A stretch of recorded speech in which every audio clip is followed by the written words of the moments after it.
Caríssimos irmãos e irmãs, aqueles que aqui se encontram, aqueles que se encontram em suas casas no dia de hoje, a liturgia desse 24º domingo do tempo comum vai nos dizer do caminho da realização plena do homem, e este caminho da realização plena do homem, ele passa pela observância aos projetos de Deus e pelo dom total da vida de cada irmão e de cada irmã. Ou seja, nós não encontramos a felicidade, nós não encontramos a razão de sermos cristãos e dizer que somos cristãos autênticos se nós não vislumbrarmos, se nós não passarmos, se nós não trilharmos este caminho, que é o caminho do projeto de Deus, que nos apresenta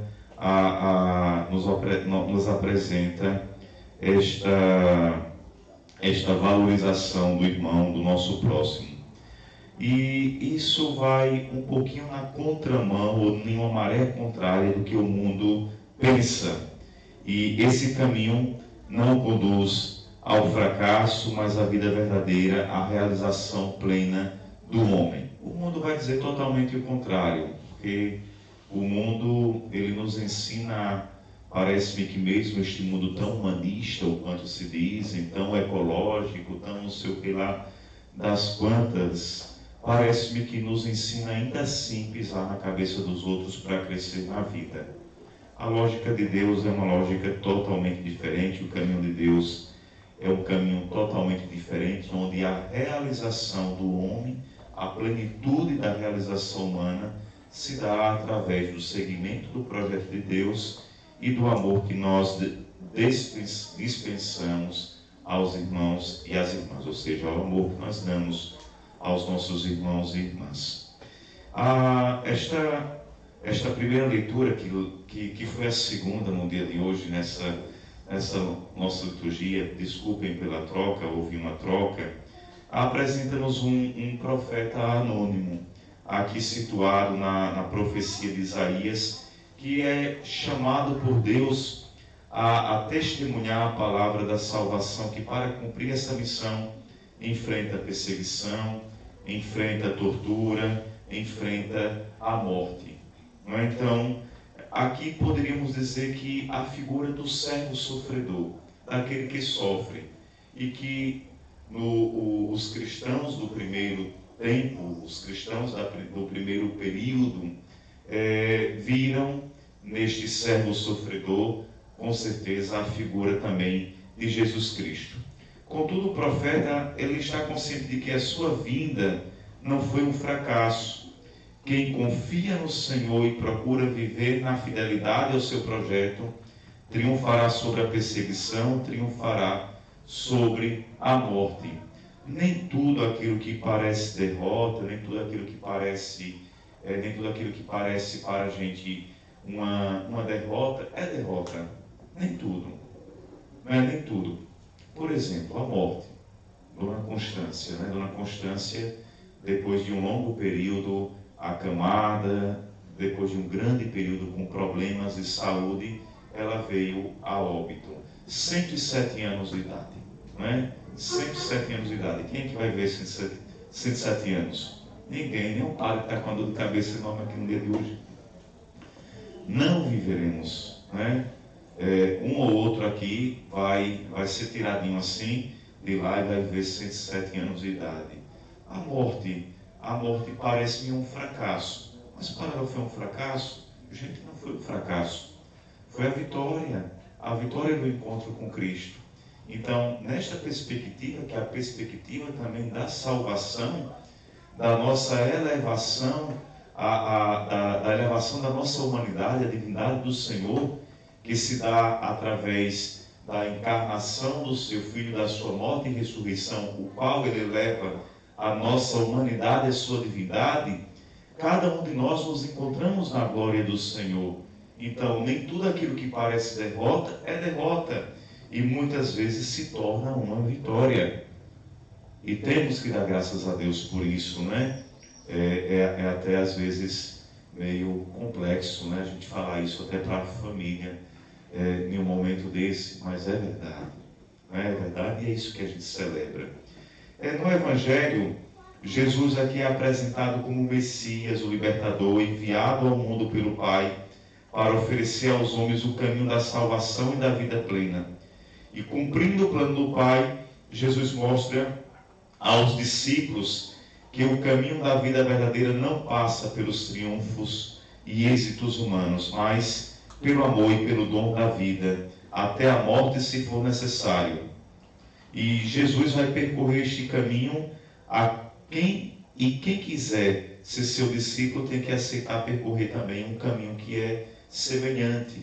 Porém, nem sempre cada um de nós temos este querer nos nossos corações. Ninguém aqui a gente parece que luta para não passar por uma dor e um sofrimento, mas entendam, eu não estou mandando vocês sofrerem, não estou dizendo que vocês devem sofrer sem causa. O nosso sofrimento tem que ter sempre uma causa concreta nas nossas vidas. Não adianta um sofrer, este sofrimento o qual Cristo fala e o qual Cristo prega, é um sofrimento repleto de significados. Eu diria que eu não apoiaria se vocês apanhassem no marido de vocês e eu chegaria para vocês e dissesse assim, você chegasse, padre, eu apanho tanto do meu marido, eu estou sofrendo, ele me joga na parede, me chama de lagartixa, coisa do tipo. Eu não ia dizer de maneira nenhuma para vocês ficarem com seus maridos. Eu ia dizer bem assim, separe, procure a polícia, denuncie, denuncie o seu marido, peça para manter uma distância de você, uma distância de seguridade. Eu iria dizer isso. Agora, o que é um sofrimento aceitável? O que é um sofrimento repleto de significados? É a mãe que constantemente ali reza pelo seu filho que está no mundo das drogas, luta para que ele saia daquele vício. É uma pessoa que dá a vida pelo outro. Por exemplo, ontem eu citava aqui o exemplo de São Maximiliano Kolbe, que nos campos de concentração nazista de Auschwitz, na Polônia, deu a sua vida por um pai de família que iria morrer, se colocou no lugar de uma pessoa que ia morrer. É um sofrimento? Olha, sofrimento nas últimas consequências, mas é um sofrimento agradável a Deus, porque foi capaz de doar a sua vida pelo outro. Não simplesmente me jogue na parede e me chame de lagartixa, e sofrer e apanhar porque quer. Isso é safadeza. Isso é safadeza. Mas quando a gente simplesmente se coloca à disposição do amor e do serviço, esse sim, nós podemos dizer que é um sacramento, um sacrifício que sempre é agradável a Deus.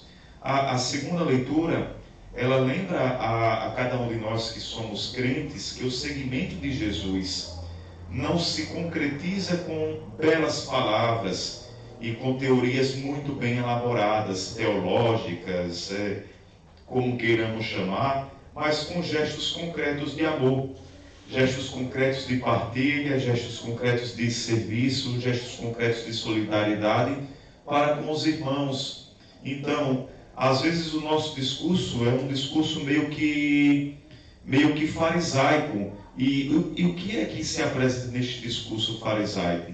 Um discurso belíssimo, um discurso cheio de eloquência, cheio de palavras exorbitantes, palavras bonitas, mas, no entanto, um discurso que muitas vezes é um discurso vazio. E, olha, não existe pregação maior do que a nossa vida. Não existe pregação maior do que a nossa vida.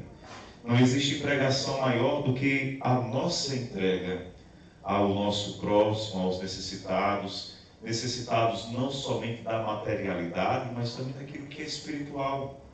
Olha, tem gente muito rica que necessita de orientações espirituais, que necessitam, com certeza, de um apoio espiritual, de um acompanhamento espiritual. e não somente do Padre, mas de nós que nos dizemos cristãos. Então, a palavra de conforto, a gente pensa que a gente só está ajudando o outro quando a gente dá o pão material. Não, mas nós temos que levar a Cristo também. Nós temos que dar ao outro pão espiritual. Nós temos que alimentar o outro que tem fome de justiça, tem sede de justiça, e assim sucessivamente, né? Aqueles que têm fome de pão e aqueles que têm sede de justiça. Mas uma pergunta preponderante no dia de hoje, uma pergunta essencial, uma pergunta primordial, é essa que eu vos faço no momento. Quem é Jesus? Quem é Jesus? A gente pode agora responder com muita facilidade esta pergunta. Quem é Jesus?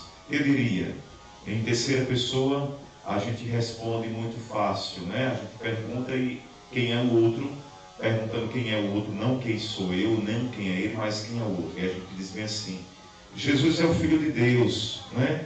E isso é o que muitos homens podem até dizer de Jesus. Mas muitos dos nossos contemporâneos ainda veem em Jesus um homem bom, um homem generoso, um homem atento aos sofrimentos dos outros, que sonhou com um mundo diferente. Outros veem Jesus como um admirável mestre de moral, que tinha uma proposta de vida interessante, mas que não conseguiu impor seus valores. Alguns ainda veem Jesus um admirável condutor de massas, que acendeu a esperança no coração das multidões carentes, órfãs, mas que passou da moda.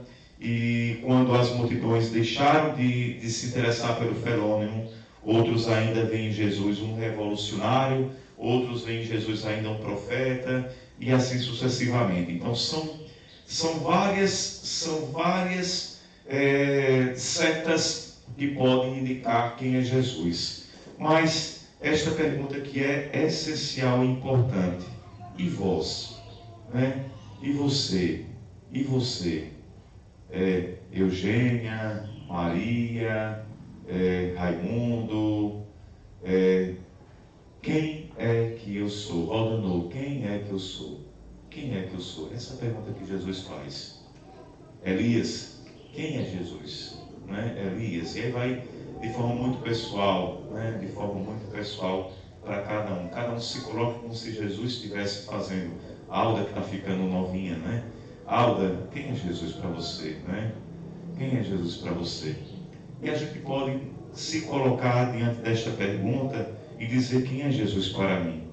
É uma pergunta que deve, de forma constante, ecoar não somente nos nossos ouvidos, mas no nosso coração. Quem pensa, quem nos conduz, quem mantém as nossas ordens é o cérebro, né? Mas a gente sempre fala do coração como órgão do sentimento, o órgão que rege muitas coisas. Então, me permitam, mesmo depois da ciência ter dito o contrário, ainda se utilizar do coração, porque a gente, quando fala do coração, a gente fala com um sentimento diferenciado. Então, responder a esta questão não significa papagoiar, não significa ser um papagaio, como eu dava no início aqui, anteriormente, na fala anterior, algumas dicas, ou algumas ordens de quem era Jesus para os outros. Não é papagoiar, não é ser um papagaio, mas e papagoiar lições de catequese ou tratados teológicos, São Tomás de Aquino, Santo Agostinho, e assim sucessivamente, mas sim interrogar o nosso coração e tentar perceber qual é o local que Jesus ocupa na nossa existência. Claro, não dispenso aqui nenhum dos tratados teológicos que foram muito importantes para o desenvolvimento da nossa fé atualmente. Não estou descartando. Mas, passado estes tratados, passado todos essas ordens, essas normas, esses estudos sobre Trindade, sobre a natureza humana e divina do Senhor, sobre a Eucaristia, sobre tudo que engloba a nossa fé, nós temos que nos perguntar o que é que Jesus é para nós.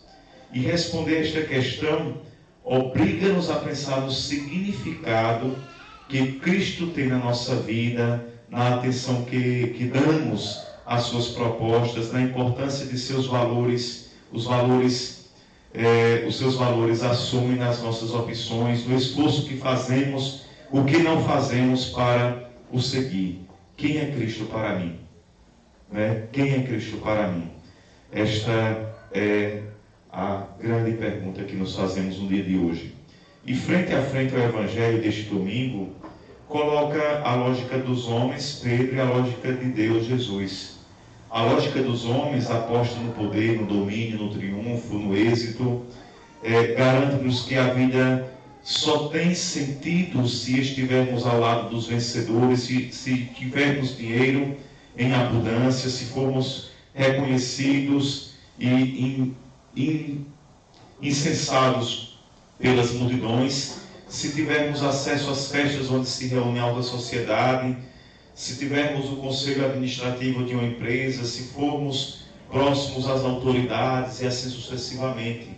Mas a lógica de Deus aposta na entrega da vida a Deus e na entrega da vida ao irmão. E esta garante-nos que a vida só faz sentido se assumirmos valores do reino e vivermos no amor, na partilha, no serviço, na solidariedade. Então, vejam, bem menos coisas para serem conquistadas do que máximas coisas. Nós talvez nunca estaremos na festa dos grandes da sociedade.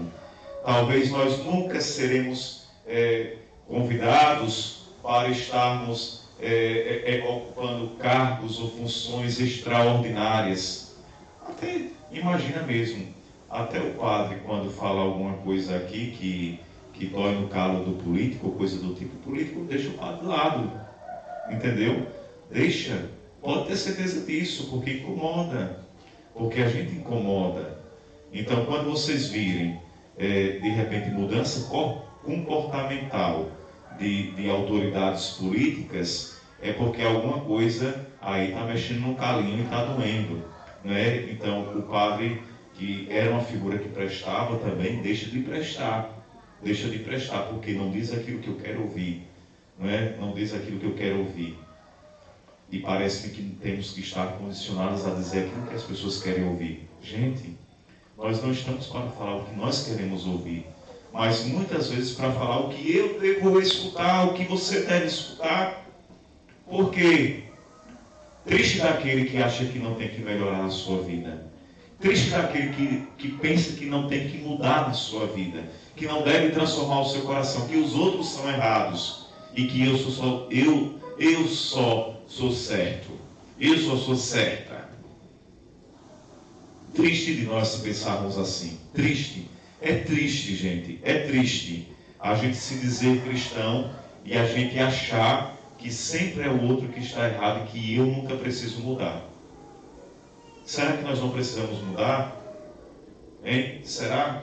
Será que numa briga de casal sempre o outro é que está errado, eu nunca estou certo? Aliás, o outro nunca está certo, eu que sempre estou errado? De maneira nenhuma.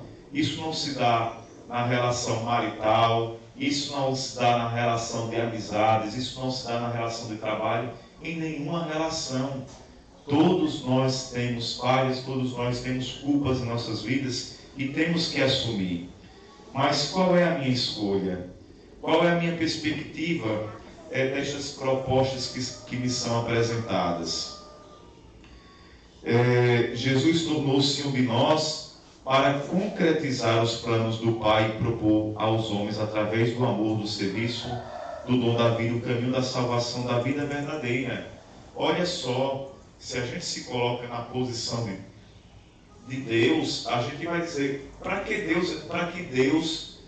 que foi que Deus quis ser humano?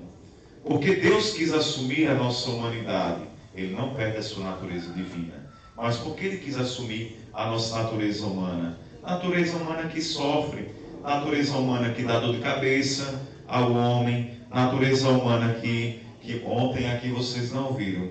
Ainda bem, quase ninguém viu, né? Eu fui colocar algo na mão E de repente eu cheguei perto do altar, de repente o fogo veio na minha mão, ficou um bolo de fogo na minha mão, né? Eu consegui apagar que ninguém viu. Aí vamos dizer que o padre estava com o Espírito Santo, né? Jogando línguas de fogo para os outros. Mas não. Mas sente dor, a gente sente dor. Jesus não abriu mão de sentir dor. Jesus não abriu mão de sofrer de maneira nenhuma. Muito pelo contrário. Ele assumiu a nossa humanidade. Ele assumiu a nossa humanidade. Então, a gente não deve fugir disso. E fugir dos nossos sofrimentos, fugir daquilo que é comum ao ser humano, é muitas vezes fugir daquilo que é projeto de Deus para a nossa purificação, para a nossa caminhada, para o nosso encontro com Ele e com os nossos irmãos necessitados também. Então, como Jesus Cristo, trilhemos este caminho. Não fujamos daquilo que é projeto dele para cada um de nós. Atribuamos sentido a todo este sofrimento que provavelmente cada um de nós também passamos nas nossas vidas. E quem são os verdadeiros discípulos de Jesus? Os verdadeiros discípulos de Jesus são aqueles que não insistem simplesmente em nenhuma catequese formulada, em ritos, em fórmulas, em práticas de piedade muitas vezes vazias, em determinadas obrigações legais, mas que deixou para segundo plano essencial o seguimento de Jesus. Os discípulos de Jesus é aqueles que assumem com propriedade, com propriedade a figura de Jesus em sua vida, porque ser cristão é essencialmente seguir Jesus Cristo no caminho do amor e no dom da vida. É este o essencial, é seguir a Jesus. A gente pode estar cheio de normas que muitas vezes eu nem concordo, mas sigo por obediência, porque às vezes a gente percebe que as normas estão muito vazias de um legalismo, e um legalismo muitas vezes exacerbado. O quanto a gente não preparou, o quanto a gente não preparou aquilo que realmente é essencial, que é a vivência do amor nas nossas vidas. Amor a Deus e amor aos irmãos. Entendem isso? Compreendem? Isso é muito fundamental. Vocês são mais legalistas do que eu, porque muitas vezes são vocês que chegam e me empurram na parede para me obrigar e me pressionar em algumas coisas. Incrível isso, né? Incrível. Às vezes o padre se vê acuado porque pelo legalismo de alguns e pela falta de piedade e pela falta de caridade. A gente fica com uma corda, com uma forca no pescoço, onde a gente deveria vivenciar realmente o amor nas nossas vidas. Se a gente vivenciasse o amor, tenho certeza que muitas portas seriam abertas, porque o amor é a chave que abre vários corações. E não existe outra chave. É a chave mestra. Vocês já ouviram falar em chave mestra? É a chave mestra que abre muitos corações. O que é renunciar a si mesmo? E aqui se fala de renúncia.